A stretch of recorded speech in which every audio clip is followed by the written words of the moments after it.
Welcome back to Bible study. I think you noticed that it's a little different setup we have here. I'm in our chapel at Christ the Servant Lutheran Church, and we are also bringing back some our in-person people gathering in person to have Bible study. So we have some other people here with me today, and we'll be sharing in this Bible study as we are still in the book of Acts.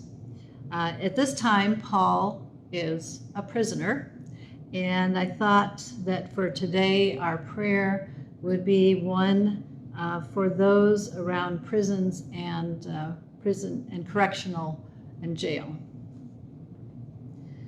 God of justice, for our sake your Son was condemned as a criminal. Visit our jails and prisons with your judgment and mercy. Remember all prisoners. Bring the guilty to repentance and amendment of life according to your will, and give hope for the future. When any are held unjustly, raise up for them advocates to bring them release, and give us the wisdom to improve our system of justice. Watch over those who work in these institutions. Give them strength and compassion, and keep them from becoming brutal or callous. Lead us to do for those in prison what we would do for Christ, in whose name we pray. Amen. All right, so just to kind of catch you up to the context of where we are for right now, is that so after Paul has been through his missionary journeys, all three of them, he enters into a commitment to do a pilgrimage to Jerusalem, to get there in time. I think initially he had hoped to be there for Passover, but other things kind of happen, and it ends up that he chooses to get there in time for Pentecost. And because we celebrate Pentecost as the beginning of our the gift of the Holy Spirit and the church, what we don't always remember is that it was a festival, and a pretty important one for the Jews. It really was part of their calendar of special gatherings or special times, special festivals. So it was a time where others would also be making a pilgrimage to go to Jerusalem. And so he finally gets there. He's quite a journey to get there. And then he goes, he meets with James, who was the head of the church in Jerusalem, James, the brother of Jesus. Then James tells him, hey, there's some folks that are kind of agitating against you who have come from places where Paul had been ministering. So we suggest you would go do a more official kind of a cleansing. It's called the Nazirite vow. There's all these sort of steps and things you're supposed to do. And Paul agrees that he would do this. So he's been doing that. And it's almost through the that official, I forget exactly how long it is. Anyway, so he's almost done, and he's in the temple. And some of these others, again, who they think probably from Ephesus, could have been other places, but the thought is it could have been where, from Ephesus where Paul had ministered. And they start stirring up the crowd and saying that Paul is trying to tell Jews to not practice their faith. And Paul never did say that. One thing I've been learning about going through the book of Acts is how consistently Paul holds to the Jewish practices. I mean, he really believes, he's not, but where he departed or was different, he did not feel that Gentiles who became Jews, some Gentiles did become Jews, but Gentiles who wanted to be close to knowing the God of the Jews, but then wanted more to know Jesus, that those people should not be expected to do all of the type of things that Jews would do in their practice of their religion. So, but because he didn't enforce that to the new Gentile Christians, they were saying he was telling Jews to not hold to their own faith practices. But that was not the case. And then he himself still held on to certain of the Jewish faith practices. But they still stir up the crowds, and they say, he's telling us to leave our faith. And then he had a traveling companion with him who was from Ephesus, and that's why some say, well, maybe these others were from Ephesus. And this man was a Gentile.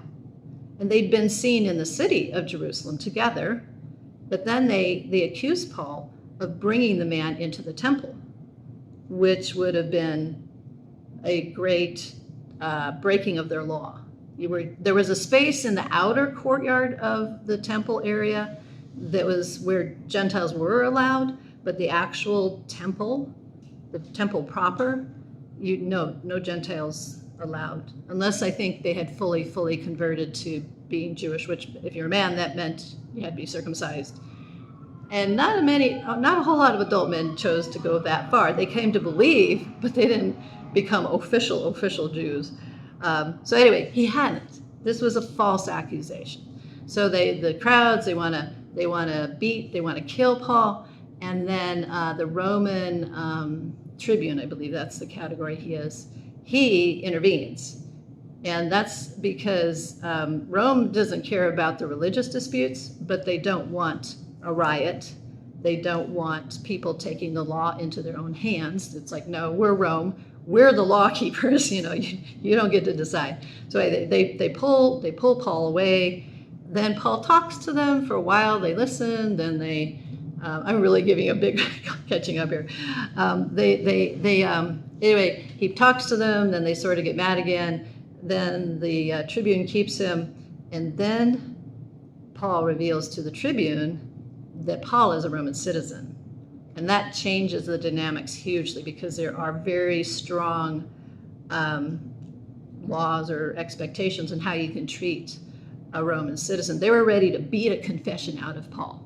But when he says, you would do that to a Roman citizen, then they're like, oh, wait, you're a Roman citizen? No, we can't, we shouldn't do that.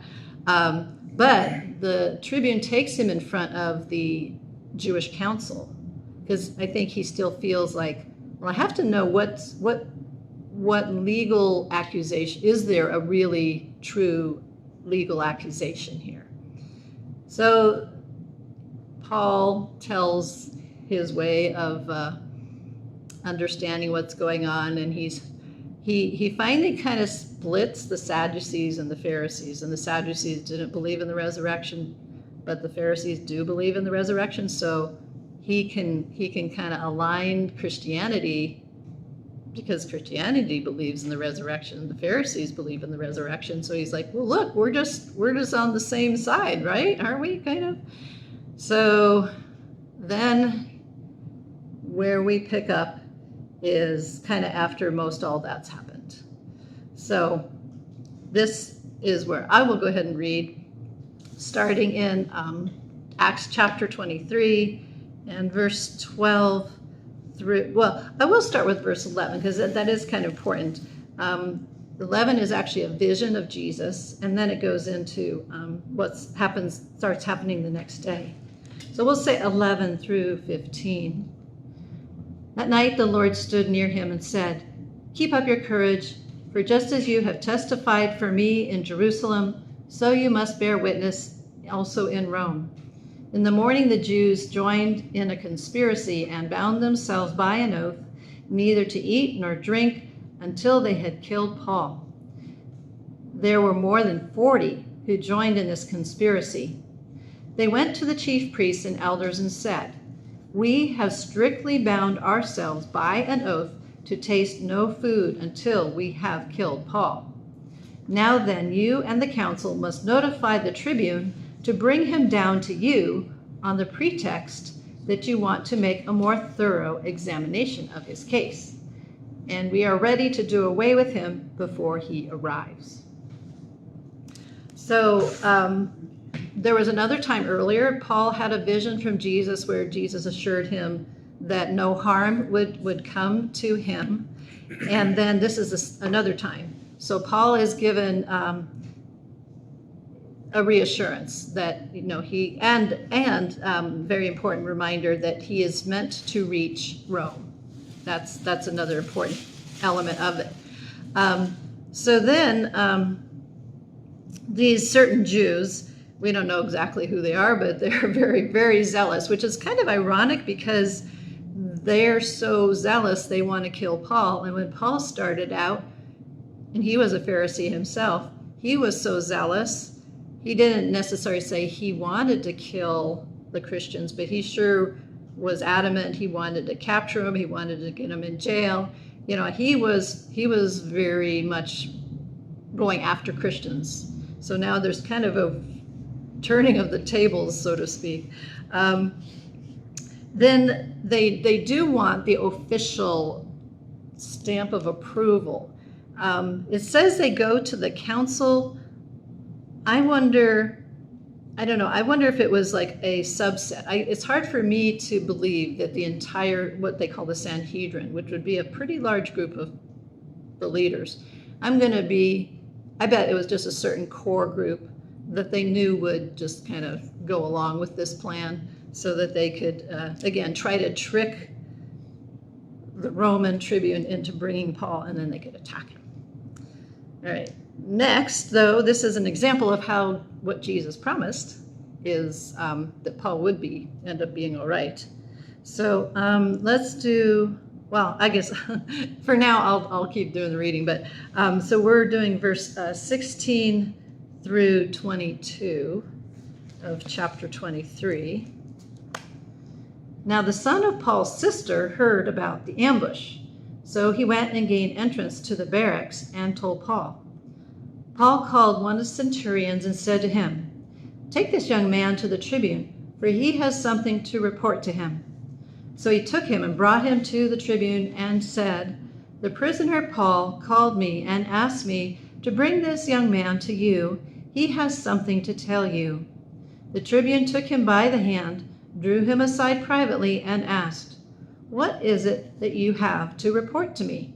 He answered, "The Jews have agreed to ask you to bring Paul down to the council tomorrow, as though they are going to inquire more thoroughly into his case. But do not be persuaded by them, for more than 40 of their men are lying in ambush for him. They have bound themselves by an oath neither to eat nor drink until they kill him. They are ready now and are waiting for your consent." So the tribune dismissed the young man, ordering him, "Tell no one that you have informed me of this." So I've part of this part of the book of Acts, it's a lot of drama, right? If you read these, what's been happening right before in these chapters, it's like, oh my gosh, these plots and these secret assassination attempts, and it's like, oh my goodness, it sounds like a TV drama show or something. All right, this I find kind of interesting. The son of Paul's sister. We've never heard before that Paul even has a sister. Never heard anything about Paul's family. And now all of a sudden, like, his nephew shows up. I don't know. I mean, I'm not saying it isn't true. I think it absolutely is true. But he just does kind of show up kind of like just out of the blue. But he is allowed to go, and I can see that. I think that because he was in a Roman prison, so to speak. And he was a Roman citizen, so I think, he would have been allowed visitors.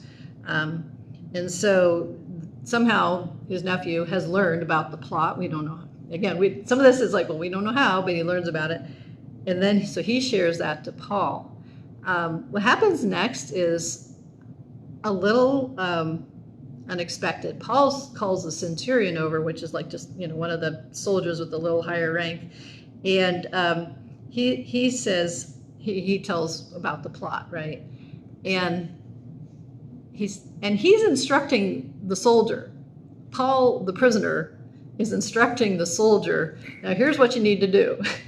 Which again is, I think there's some different things. Do you think Paul was that persuasive? There's a possibility because there's throughout Acts, and even in some of the other books, centurions figure greatly in they're believers. Some are becoming believers. And that even includes up to the cross. Yeah, right. Centurion. At the foot of the cross, who Yes. says, "This must be the Son of God." So centurions Yeah. are officers. Yeah. They're equivalent to our company commanders, and so they'd be in charge of 100 or so. So they Yeah. were very powerful in the legions. Yeah. They relied. They oversaw 100 soldiers. But they were Yeah. the backbone of the legion. Okay. So I like that. I appreciate that perspective. Yeah. So, that's an interesting element too, is that there were centurions who did become believers, and maybe this particular centurion had already had some openness in that regard. So yeah. So then he does help the nephew get to go to deliver to the tribune this message about this plot. So again, this is another way where, on the one hand, it's again fitting in with what Luke told us about the reassurance that Paul received from his vision of Jesus. But at the same time, I can see it as, the Roman leaders, they wanted to stay in control. They didn't want, someone killing one of their, own people that they're putting through a legal process. They don't want someone to jump in and take control of what is their territory, so to speak. All right. So then this is continuing then, verse 23 through 30. And this is where Paul is going to get transferred.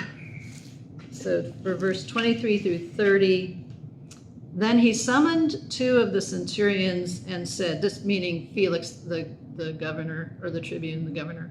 Oh, I'm sorry, not the tribune is Lysias. He sends Paul to Felix, who is the governor. All right, so then this would be Lysias, summoned 2 of the centurions and said, get ready to leave by 9 o'clock tonight for Caesarea with 200 soldiers, 70 horsemen, and 200 spearmen.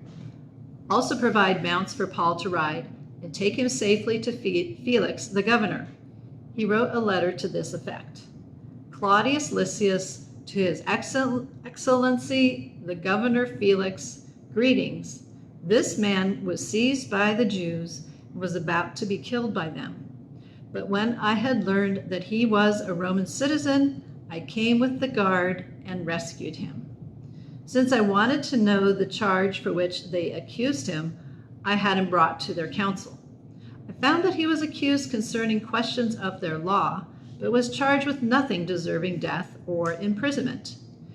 When I was informed that there would be a plot against the man, I sent him to you at once, ordering his accusers also to state before you what they have against him. So he acts really quickly, and I mean, sending him out at night, kind of in the dark of night, which may have been also strategic, not so noticeable, although his reputation is at stake. He wouldn't want to lose a prisoner. That would not be good on your record. And because the prisoner is a Roman citizen, that's really the key thing. The number of people who are sent to escort Paul, does that sound a bit kind of much for just one guy? Yeah. I don't know. It might be real. It could be. Or it might be, in the Gospel of Luke wants to sometimes kind of, I won't say stretch the truth, but it's like to make a point about how, again, that God is protecting Paul, that God's plan is for Paul to get to Rome. And so this might be another way of expressing that this really large contingent of exaggeration. Yeah. And also, there's 40 acknowledged assassins. There were 40, that's true, you're right. In Jerusalem, they had a history of rising up and rioting. Yeah, there was the history of the rioting and uprisings. In my study Bible, it says that was the forces he sent out was almost half the forces in the Antonia fortress. So he took about half his forces, but I like your point about there being 40 potential assassins. That's a good point because, to have more soldiers, security, That does, yeah, I could see that. That makes it, maybe it still wasn't quite that high still, half the whole force, but it does make sense of to why they would have a very good number to escort him.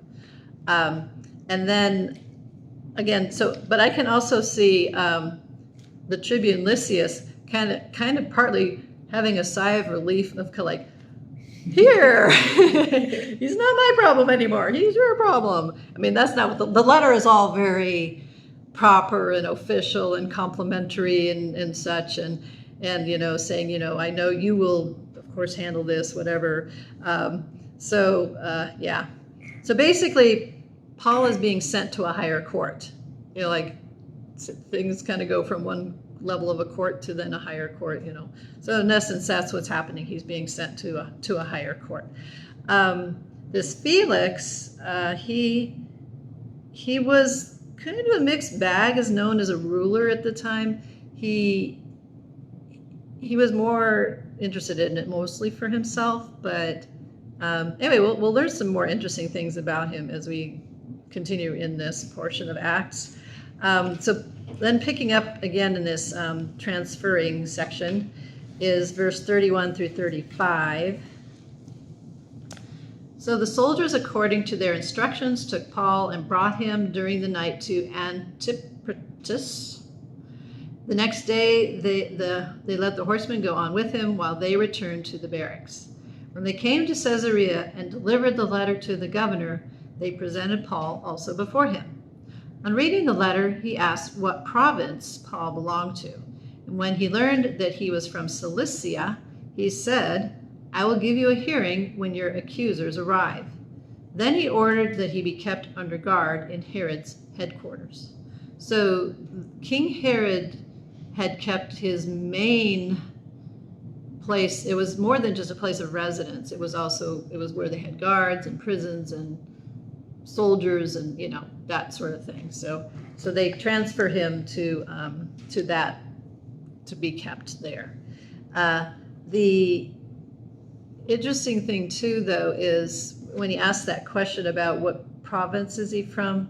So technically, he also could have transferred Paul to another district, so to speak, like saying, oh, well, that's under your purview because he's from there, so I'm going to make you guys send him over there for you guys to carry this out or judge.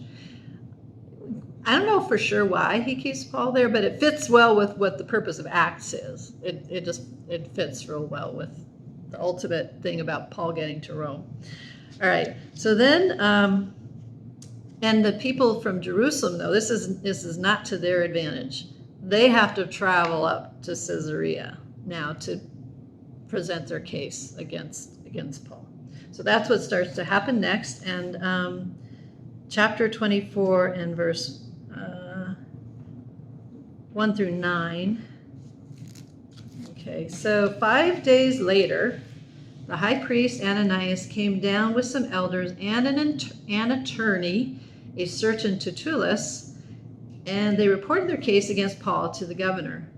When Paul had been summoned, Tertullus began to accuse him, saying, Your Excellency, because of you we have long enjoyed peace, and reforms have been made for this people because of your foresight. We welcome this in every way and everywhere with utmost gratitude. But to detain you no further, I beg you to hear us briefly with your customary graciousness. We have in fact found this man a pestilent fellow, an agitator among all the Jews throughout the world, and a ringleader of the sect of the Nazarenes. He even tried to profane the temple, and so we seized him. By examining him yourself, you will be able to learn from him concerning everything of which we accuse him. The Jews also joined in the charge by asserting that all this was true. So, and again, when it says the Jews, that just means the rest of this party that had traveled up to Caesarea. It's kind of deceptive. It's not like all Jews everywhere were making this accusation. It's like, no, it was just this relatively small group that was coming to do this. So it is kind of interesting. It says they had their own attorney. It just sounds like our courtroom drama kind of thing. I was going to say in the King James version, in that it says he even tried to profane the temple, and we seized him and wanted to judge him according to our law. But the commander Lysias, Lysias, came by and with great violence took him out of our hands. Oh, okay. They kind of portray it a little differently. That yeah, I mean Lysias did intervene, but they make it sound like they're putting a bad image on Lysias, who right. I don't know. Maybe there wasn't all the best blood between the two, and for them to put a bad idea about Lysias was strategic for them, because like, oh, they know he doesn't like him, so if we make him look bad, then Felix, the governor, listens to us. So, but you can just see, can't you feel where it starts out? It's very, very flattering. It's almost, to my, I mean, it wasn't abnormal. You should speak in a somewhat flattering way to your governor, right? That would be typical. That would be common. That isn't uncommon. But it still feels a little overdone. And also, claiming that we as Jews are so happy that you Romans are here keeping the peace. It's like, no, that was not really the way they felt in general. They would have been very happy for the Romans to all be gone. But again, he wants to, build a rapport, so to speak. But also emphasizing that peace and order of the Romans, then he tries to act like Paul is this big agitator. The way they just like a pestilent fellow, an agitator, a ringleader. So they're really trying to present Paul as someone who was disturbing the peace, right? And so that's kind of how they're trying to make the Roman government want to be against Paul by making him, sound like he's a troublemaker, which is very much like what they tried to say about Jesus too, in order to try to make Rome be the judge about what would happen to Jesus. So that this praise of peace, but then they get to this other accusation, which starts to and that Paul was a disturber of the peace. But then he goes, and he even tried to profane the temple, so we seized him. And that's becoming more particularly to their religion. That's an element that Rome, they kind of let the different areas that they ruled over carry out their religions. Like they didn't really try to change them. They let them, as long as they didn't disturb Rome's peace that they had established, they could carry out their religion. So I don't think that particular charge mattered to Felix. No, that wasn't a big deal. So then Paul's turn to talk comes next. And so they've given accusation, then Paul gets to give like a rebuttal. So he doesn't have his own attorney. But Paul is pretty sharp. He's very adept at speaking for himself. So this is his defense. Well, I'm going to take it in kind of smaller portions, because he was accused kind of like 4 different things: pestilent, agitator, ringleader, profaning the temple. Those were kind of the 4 things they said against him. And remember, the profane the temple thing was the false charge that he had brought a Gentile into the temple. And it was just false, totally false, but that's part of the accusation. Okay, so they said he was a pestilent fellow and a ringleader and a agitator. Okay, so verses 10 through 13. We'll do 10 through 13. Let's see. Oh, yeah, on this page.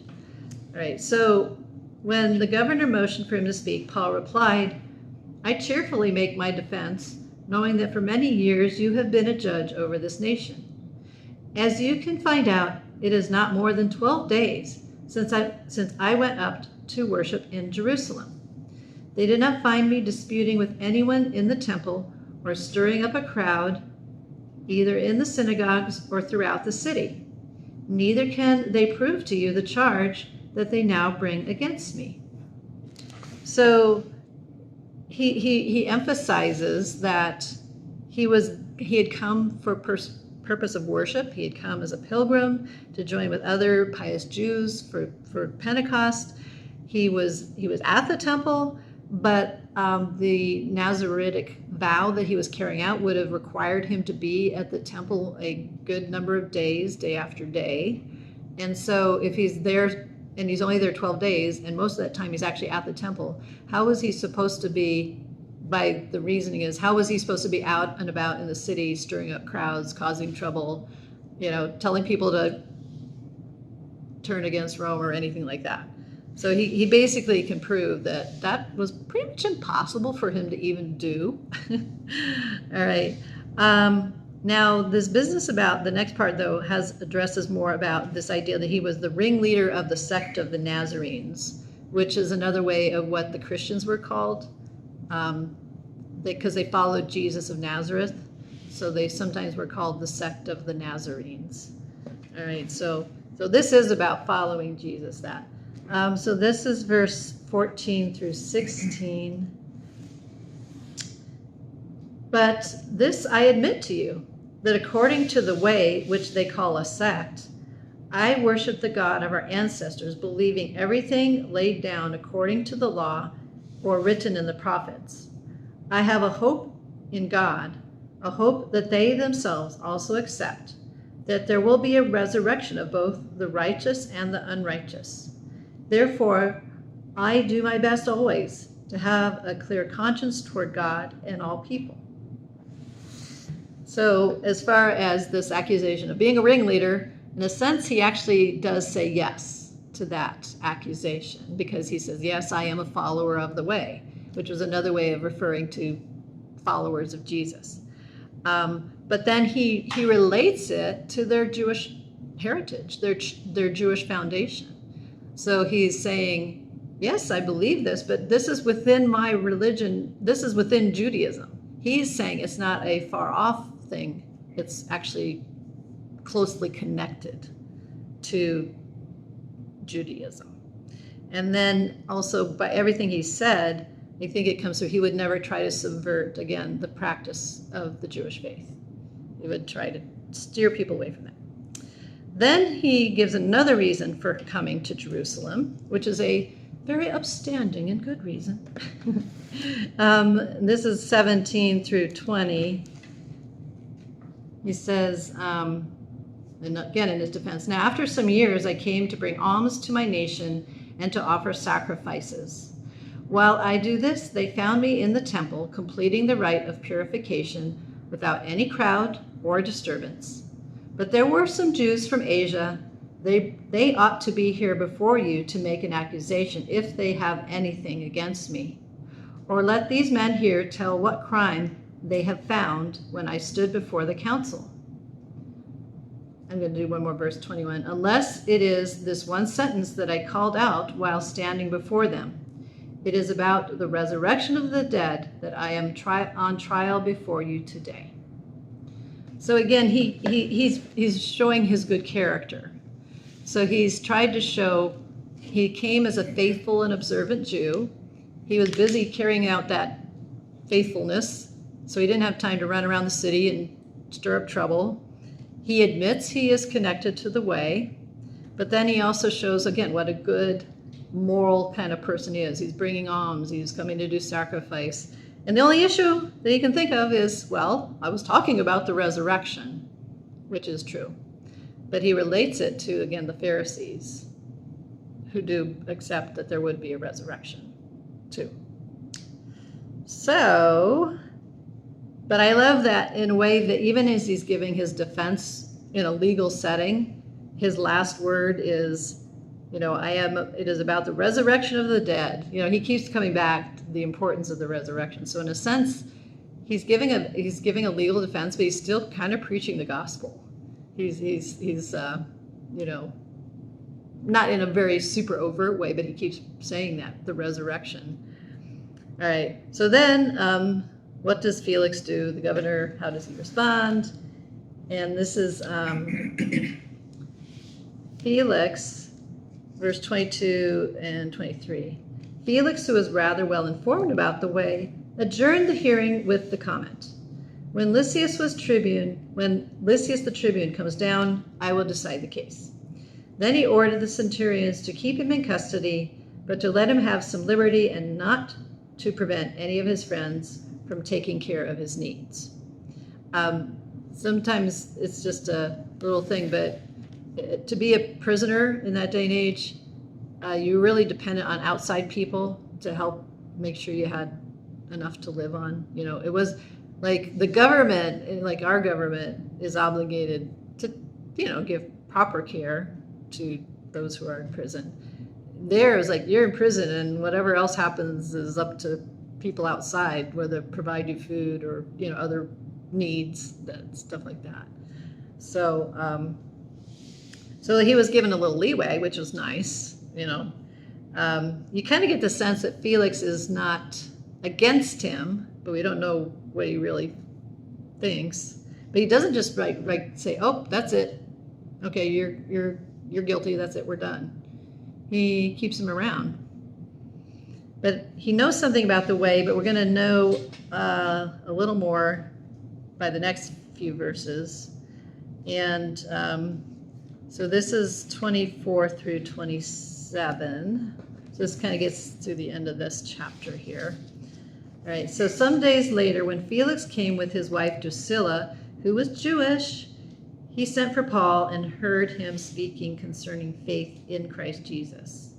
And as he discussed justice, self-control, and the coming judgment, Felix became frightened and said, "Go away for the present. When I have an opportunity, I will send for you." At the same time, Felix hoped that money would be given him by Paul. And for that reason, he used to send for him very often and converse with him. After 2 years had passed, Felix was succeeded by Porcius Festus. And since he wanted to grant the Jews a favor, Felix left Paul in prison. So, yeah, prison is perhaps a stretch. Again, the way it's first described about leniency, liberty, friends coming, going, it may have been more like what we call house arrest kind of sort of thing. Like you were under arrest, but you were kind of required to stay at a certain, like you can't venture farther than X, like, yeah. So not like prison, dungeon sort of thing, but, like here you are, but you can't really leave. But it wasn't awful sort of situation probably. Later when he gets to Rome, it's described pretty much like the same. I guess the Romans would do that. I don't know. Especially with Roman citizens. Yeah, for a Roman citizen. Proven guilty of anything. Yeah, he's never, innocent until proven guilty, I guess. And he's a Roman citizen. So yeah, he's treated accordingly. And that's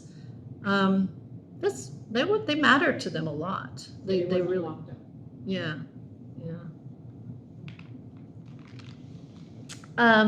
So we get now a little insight now where it says the Felix was rather well informed about the way. I don't know how well informed he was about the way, but when we learned that his wife Drusilla was Jewish, that does give perspective. I think that would give him. She was related to the Herod, the King Herod. I can't remember where she fit in that whole. There's so many Herods, King Herods, but she was part of that. She was kind of Jewish royalty, I guess you'd say, but she was Jewish. And so because his wife's Jewish, it does make sense he would at least have a bit more understanding of Judaism. And then, again, I don't know how much he had really heard yet about Christianity or Jesus as Messiah. But what happens, interestingly, is Paul has a chance to present that more. And I feel like you get a mixed picture about who was Felix. Was he really interested?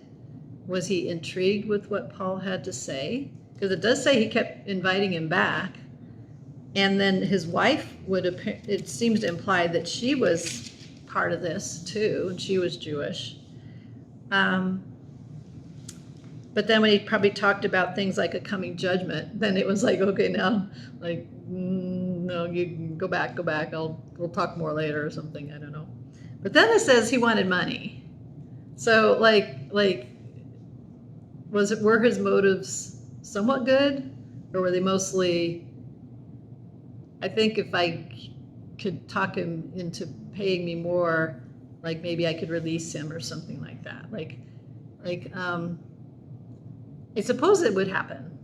The bribes, because Paul wasn't exactly a big, violent criminal, right? Like a big threat to the state. So I could see where, you just, grease my palm some and you could just sort of happen to wander off. In the Roman system of justice, yeah, bribes were. Well, it was part of the game. Part of the game. Yeah. Well, and even in Judaism, I don't think it would have been ill thought to some extent, because the concept, I think of it more through the Old Testament, ransom. You would, someone from your family, your clan, your tribe was captured, you could go for their release, and part of it could be you could pay a ransom, pay money to get them released. Sometimes you fight to get them released, but you could just pay. And so, he might have thought either Paul or someone who was a rich friend might try to ransom him or something. Or, again, even within the Roman system, it's like, yeah, you could pay to get off, get the charge dropped. So, all right, it says he was 2 years had passed. And one thing I found in a commentary was there was as a Roman citizen, you could not be kept more than 2 years without a legal decision. So he should have been, actually, right about then, he should have been released because they never made a decision. But Felix is still trying, apparently, to keep in good with the Jewish leadership. So he kind of just holds on to him a bit longer. And then there's a new governor coming, and this is Porcius Festus. So in history, apparently Felix was not not particularly a good leader. But While you're doing that, and there's a little thing here about what it meant to be a Roman citizen. Related to this. Yeah, what was some of those? It says, when it suited his needs, Paul used his status as a Roman citizen to frustrate his adversaries. His citizenships made kings, governors, soldiers, priests, and Romans and Jews all think twice about their intended actions toward him. But what did it mean to be a Roman citizen? The Roman Empire was a reigning power in its day. Being citizen of the empire carried certain rights, responsibilities, and status.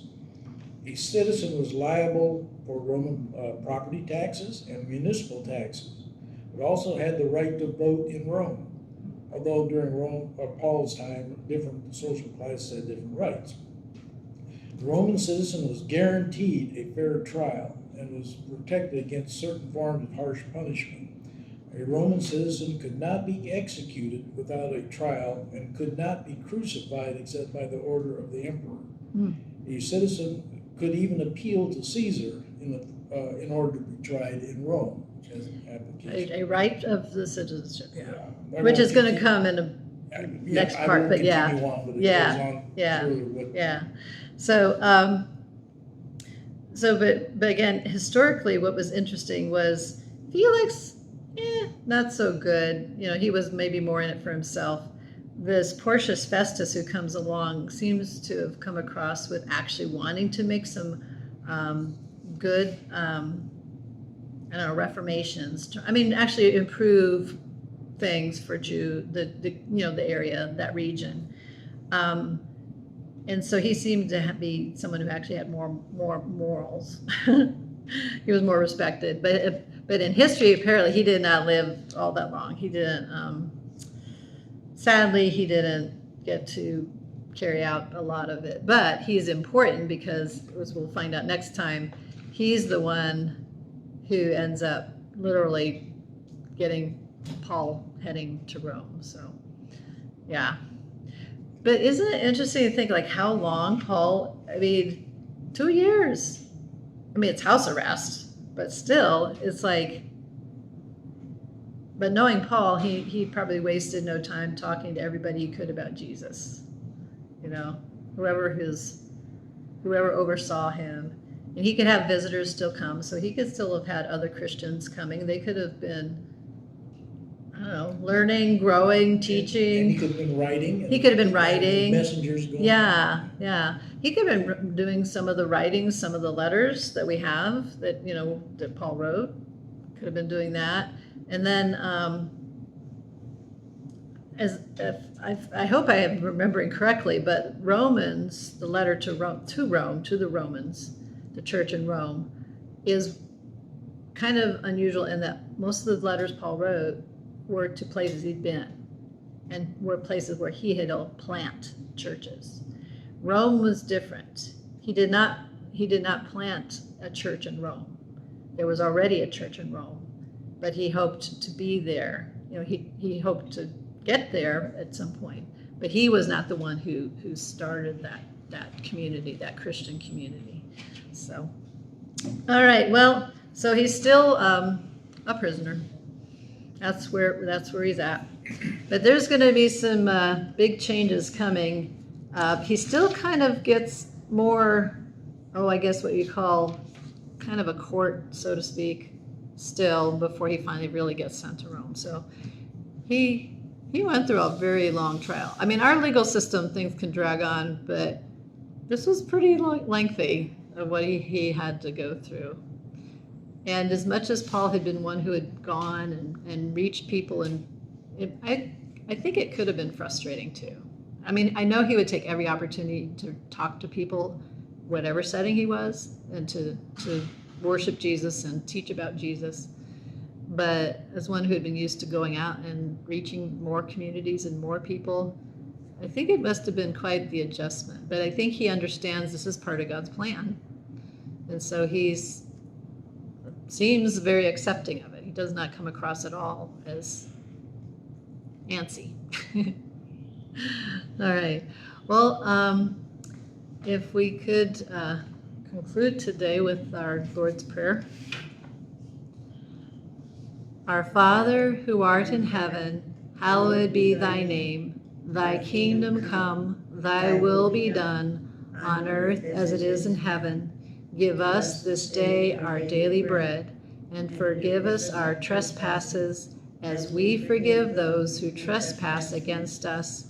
And lead us not into temptation, but deliver us from evil. For thine is the kingdom, and the power, and the glory, forever and ever. Amen. And may you have a very blessed week.